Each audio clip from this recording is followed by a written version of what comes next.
Good morning students. और आज के इस वीडियो लेक्चर में हम डिस्कस करेंगे वाइल्ड लाइफ एक्ट। तो वाइल्ड लाइफ एक्ट पर हमारा डिस्कशन स्टार्ट करने से पहले मैं एक थोड़ा सा इंट्रो दे दूँ।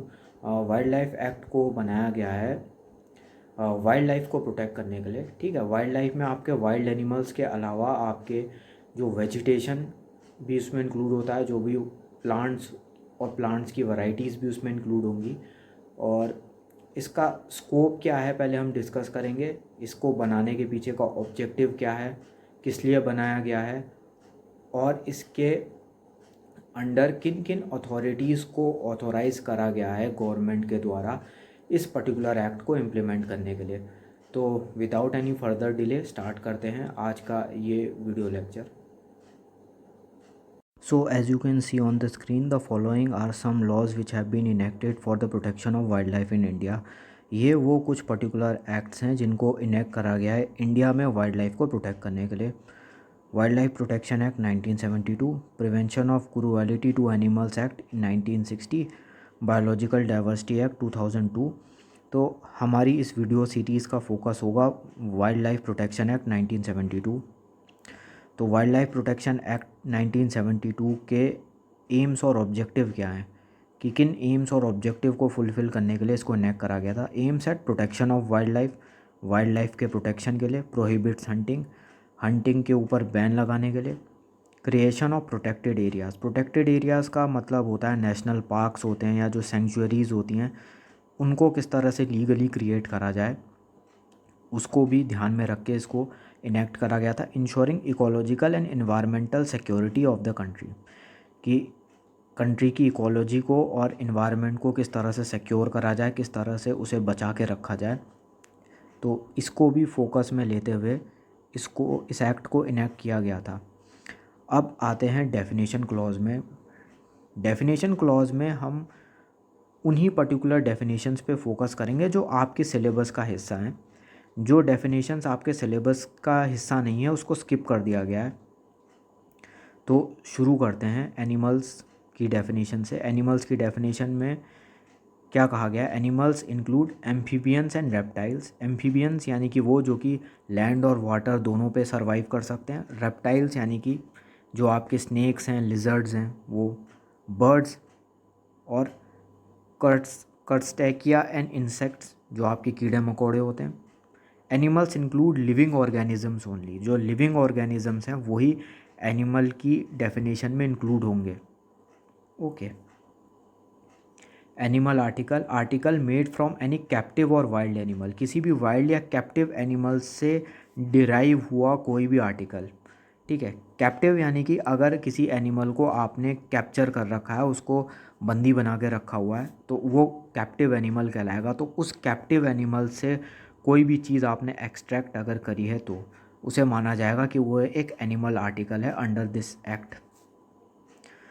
फिर उसके बाद सीधा सेक्शन 2 सबसेक्शन 16 में हंटिंग की डेफिनेशन दी गई है। हंटिंग का क्या मतलब है? हंटिंग इंक्लूड्स किलिंग एनिमल, ठीक है, जानवरों को मारना। कैप्चरिंग और बेटिंग वाइल्ड एनिमल, कि किसी भी वाइल्ड एनिमल को कैप्चर करना, उसको कैप्टिव बनाना।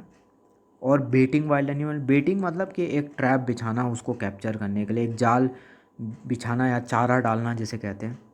डिस्ट्रॉइंग बॉडी पार्ट्स और एग्स ऑफ सच एनिमल, तो ऐसे किसी एनिमल का आपने कोई बॉडी पार्ट निकाल लिया या उसके कुछ एग्स आपने निकाल लिए तो उसको भी हंटिंग की कैटेगरी में इंक्लूड करा जाएगा। नेशनल पार्क का मतलब, national park means an area declared as a national park under section 35, 38 और section 66 sub clause 3 of this act. तो सेक्शन 35, 38 या सेक्शन 66 सब क्लॉज 3 में जो प्रोविज़न्स दिए हुए हैं उसी प्रोविज़न के अकॉर्डिंग जो भी area as a national park declare करा जाता है वो नेशनल पार्क है। तो नेशनल पार्क क्या होता है, सेंचुरीज़ क्या होती हैं, ये इसी सीरीज़ में हम आगे डिस्कस करेंगे। सेंचुरी की भी डेफिनेशन कुछ ऐसी ही दी गई है। Means an area declared as a sanctuary under chapter 4 और under section 66 subsection 4 of this act, कि इसी एक्ट के सेक्शन 4 या इसी एक्ट के सेक्शन 66 सब सेक्शन 4 के अंडर जो भी area as a sanctuary declare कर दिया गया है वो सेंचुरी कहलाएगा। सिर्फ इसमें इतना कहा गया है। तो अब सेंचुरी क्या होती है और नेशनल पार्क क्या होता है, इसी को हम इसी सीरीज़ में हम आगे डिस्कस करेंगे, ठीक है। Wild animals means animal specified in schedule first to schedule fourth. तो शेड्यूल फर्स्ट और शेड्यूल फोर्थ में जो भी जानवर इंक्लूड करे गए हैं उनको वाइल्ड एनिमल कहा जाएगा। Wild life includes, wild life में क्या क्या इंक्लूड होता है, एनिमल्स, ठीक है, एक्वेटिक एंड लैंड वेजिटेशन। तो एक्वेटिक और लैंड वेजिटेशन का मतलब है जो भी पानी में या पानी की डेप्थ में या ज़मीन पे मिलने वाला जो भी वेजिटेशन है। वेजिटेशन मतलब जो भी प्लांट्स हैं, प्लांट्स की जो वैरायटी होती हैं, जो भी पेड़ पौधों की जो वैरायटी होती है उसको वेजिटेशन बोला जाता है। Which forms the part of any habitat, जो किसी भी हैबिटेट का हिस्सा होता है। हैबिटेट मतलब जो एक नेचुरल सराउंडिंग या नेचुरल लिविंग एरिया होता है किसी भी ऑर्गेनिज्म का, उसको हैबिटेट बोला जाता है। तो कोई भी जानवर है या कोई भी एक्वेटिक या लैंड वेजिटेशन की कोई भी पेड़ पौधों की कोई वैरायटी, चाहे वो पानी में मिले चाहे वो ज़मीन पे मिले, जो किसी भी हैबिटेट का एक हिस्सा है। अब सेक्शन 3 में कुछ यहाँ से कुछ अथॉरिटीज़ जो एक्ट कर सकती हैं इस एक्ट के अंडर, कि इस एक्ट के तहत कुछ अथॉरिटीज़ बनाई गई हैं, कुछ ऐसे जिसे कह सकते हो कुछ ऑर्गेनाइजेशंस बनाए गए हैं जो वाइल्ड लाइफ से रिलेटेड कानून को जिसे कह सकते हो इम्प्लीमेंट कर सकते हैं, या वो ये चेक कर सकते हैं कि इम्प्लीमेंटेशन ठीक से हो रहा है या नहीं हो रहा है। तो सेंट्रल गवर्नमेंट अपॉइंट करती है director of preservation of wild life. Director of wild life preservation central government appoint करेगी, ठीक है। Director of wild life preservation का काम यही चेक करना होगा कि इस एक्ट के प्रोविज़न सही से अप्लाई हो रहे हैं या नहीं हो रहे हैं। तो एक सेंट्रल गवर्नमेंट के स्तर पे अथॉरिटी कौन है, director of wild life preservation. तो director of wild life preservation के पास पूरी अथॉरिटी है कि वो ये इंश्योर कर सकते हैं कि भाई जो भी इस एक्ट के प्रोविजंस हैं वो सही से अप्लाई हो रहे हैं नहीं हो रहे हैं, उनको इम्प्लीमेंट किया जा रहा है या नहीं किया जा रहा है। तो इनको सेंट्रल गवर्नमेंट अपॉइंट करेगी। फिर उसके बाद सेक्शन 4 में appointment of chief wild life wardens by state government. State government के पास अथॉरिटी है कि वे chief wild life wardens appoint कर सकते हैं। तो सेंट्रल गवर्नमेंट किसे अपॉइंट करेगी, director of wild life preservation को, और स्टेट गवर्नमेंट किसे अपॉइंट करेगी, चीफ वाइल्ड लाइफ वार्डन को। तो स्टेट के स्तर पे, राज्य के स्तर पे ये चेक करने की जिम्मेदारी कि इस एक्ट के प्रोविज़न सही से इम्प्लीमेंट हो रहे हैं या नहीं हो रहे हैं, इसको देखने की जिम्मेदारी चीफ वाइल्ड लाइफ वार्डन की होती है। तो एक अथॉरिटी तो स्टेट के स्तर पे ये होती है। दूसरी अथॉरिटी जो स्टेट के स्तर पे होती है उसे कहा जाता है वाइल्ड लाइफ एडवाइजरी बोर्ड। तो वाइल्ड लाइफ एडवाइजरी बोर्ड भी एक दूसरी अथॉरिटी है जो कि स्टेट के स्तर पे, राज्य के स्तर पे जिसको फॉर्म करा जाता है और जिसकी जिम्मेदारी यही चीज़ देखना होता है कि इस एक्ट को सही से इम्प्लीमेंट किया जा रहा है या नहीं किया जा रहा है, या इसी एक्ट के अंडर अगर कोई रूल बनाना है या कोई भी सब रूल्स फॉर्म करने हैं तो ये वाइल्ड लाइफ एडवाइजरी बोर्ड की रिस्पॉन्सिबिलिटी होगी।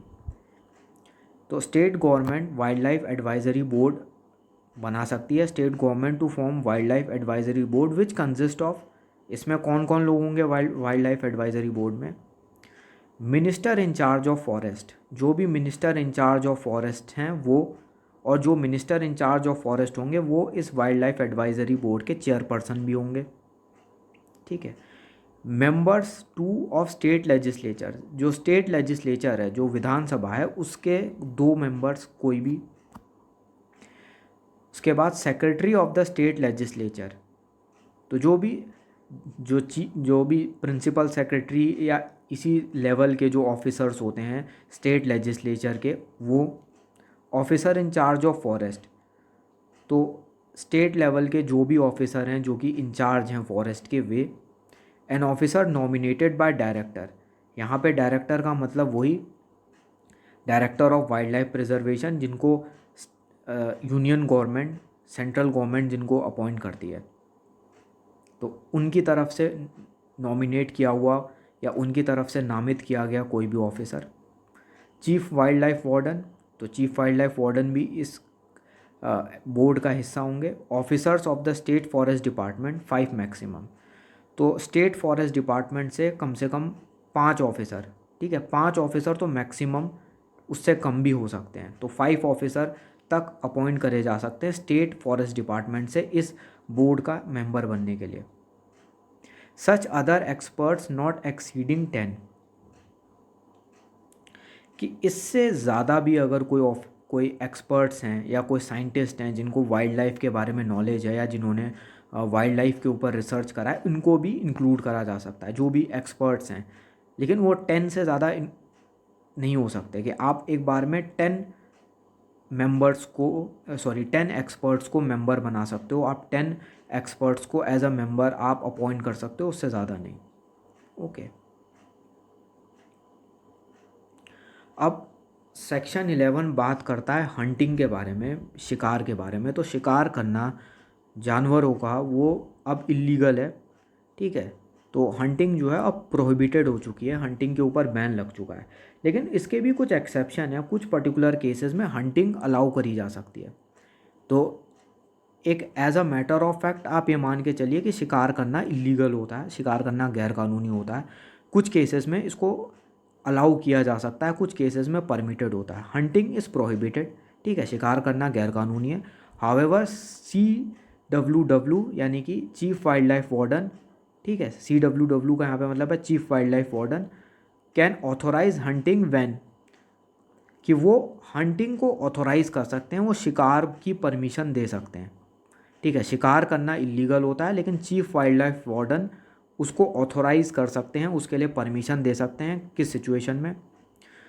The animal becomes a threat to life and property, कि अगर कोई जंगली जानवर लोगों की लाइफ या प्रॉपर्टी के लिए अगर डेंजर बन चुका है, तब इट इज़ डिसेबल्ड, अगर वो जानवर डिसेबल हो चुका है, तब इज़ डिजीज्ड बियॉन्ड रिकवरी, अगर उस जानवर को कोई भी बीमारी हो गई है और वो बीमारी को ठीक नहीं किया जा सकता, तब, ठीक है, क्योंकि जानवरों से भी कई बार बीमारियां इंसानों में फैल सकती हैं।